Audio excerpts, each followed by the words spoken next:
ব্রিজের নিচে বাংলাদেশের ভাইয়েরা আশ্রয় নিয়েছে। সেখানে বাগানে গাছের নিচে তারা যেভাবে জীবন যাপন করছে, কষ্টে রয়েছে, খাবার নাই, ওষুধ নাই, চিকিৎসা নাই। এই কষ্ট আমাদেরকেও কষ্ট দিচ্ছে। আমরা সরকারকে বলবো যে আপনারা দ্রুত সময়ের মধ্যে এই ইসরায়েলের যে বর্বরতা এটি থামানোর জন্য আপনারা বক্তব্য প্রদান করুন, বিবৃতি দেন। ডক্টর ইউনূস স্যার তিনি বাংলাদেশের মানুষের জন্য আশীর্বাদ। আন্তর্জাতিক মহলে ইউনূস স্যারের অনেক গ্রহণযোগ্যতা রয়েছে। আমরা মনে করি রাষ্ট্রীয়ভাবে ইউনূস স্যারের মাধ্যমে এই বর্বরতার বিষয়ে একটি প্রতিবাদ যাওয়া দরকার। আন্তর্জাতিক মহলকে দৃষ্টি আকর্ষণ করা দরকার। আমরা অন্তর্বর্তীকালীন সরকারের প্রধান ডক্টর ইউনূস স্যারকে ধন্যবাদ জানাতে চাই। তিনি জাতিসংঘে যে বক্তব্য দিয়েছেন সেখানে নিপীড়িত, নির্যাতিত ফিলিস্তিনি ভাইদের কথা বলেছেন। সেখানে রোহিঙ্গাদের বিষয়টি তিনি সামনে এনেছেন।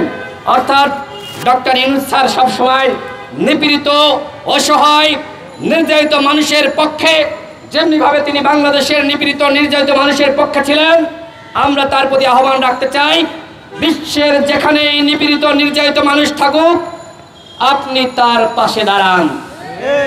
আপনার কথা প্রেসিডেন্ট বাইডেন শোনে, আপনার কথা আমেরিকা শোনে, আপনার কথা পশ্চিমা বিশ্ব শোনে। সুতরাং আপনি উদ্যোগ গ্রহণ করুন, আপনি বিশ্ব নেতায় পরিণত হবেন।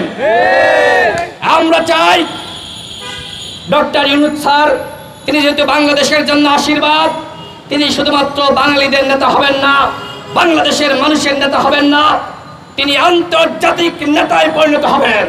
আজকে লেবাননে আমার ভাইয়েরা কষ্টে রয়েছে, দুঃখে রয়েছে। কেন মানববন্ধন করতে হবে? কেন চিৎকার করতে হবে?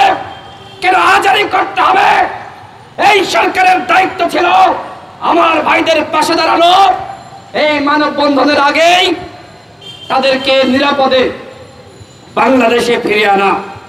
কিন্তু এখনো পর্যন্ত তাদের ফিরিয়ে আনা হবে কিনা, তাদের বিষয়ে সরকারের বক্তব্য কি, সহানুভূতি কি, আমরা জানি না, শুনি নাই, কোনো বক্তব্য পাইনি।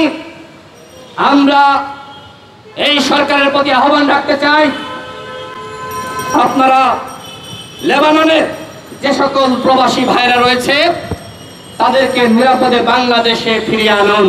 শেখ হাসিনা বাংলাদেশে নিপীড়ন করে, নির্যাতন করে টিকতে চেয়েছিল। অনেকে মনে করেছিল শেখ হাসিনাকে হটানো যাবে না, কিন্তু দেখেন আল্লাহর পক্ষ থেকে এমন ভাবে রহমত নাজিল হয়েছে, শেখ হাসিনার মসনদ ভেঙে চুরে খান খান হয়ে গেছে। সুতরাং ইসরায়েল যদি মনে করে যে আমাদেরকে কেউ ধ্বংস করতে পারবে না, আমরা পরাশক্তি হয়ে গিয়েছি, আমরা ইসরায়েলকে বলবো ওই ফেরাউনকে দেখে শিক্ষা গ্রহণ করুন, ওই নমরুদকে দেখে শিক্ষা গ্রহণ করুন। নমরুদ, ফেরাউন টিকতে পারে নাই, ওই ইসরায়েলের নেতানিয়াহু সেও বাংলার, সেও কোথাও টিকতে পারবে না, সে নিপীড়ন করে টিকতে পারবে না।